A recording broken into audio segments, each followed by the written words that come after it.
এই বউ তোরা একটু চুপ কর, আল্লাহর কি বলতেছি, তোমার ঠান্ডা করে একটু বন্ধ কর, কি জুরি জুরি কথা বলছে বুঝতে পারেননি। হ্যাঁ, তো যাই হোক, আমার 4টে মাকে যদি একটা ঘরে বসিয়ে দেওয়া হয়, দিয়ে আর দরজা বন্ধ করে তাদের হাতে 50,000 টাকা দেওয়া হয়, দিয়ে যদি বলে 4 দিন এই ঘরটায় থাকবি, খাওয়া দাওয়া সব দেবো, আর এই 50,000 টাকা তোরা 4জন বউ ভাগ করে নিবি, আর কেউ কারোর সঙ্গে কথা বলা চলবে না 4 দিন।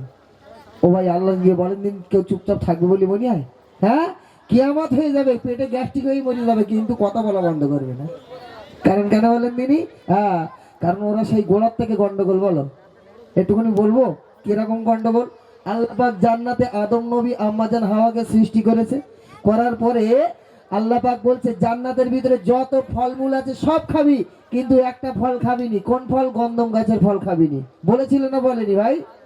হ্যাঁ, তো বলার পরে আদম নবী জান্নাতে ঘোরাঘুরি করছে, আর আম্মাজান হাওয়া একটা ফল নিয়ে খেয়েছে, খেয়ে আর একটা ফল নিয়ে স্বামীর কাছে বলছে এই দেখো একটা ফল এনেছি, খাও না।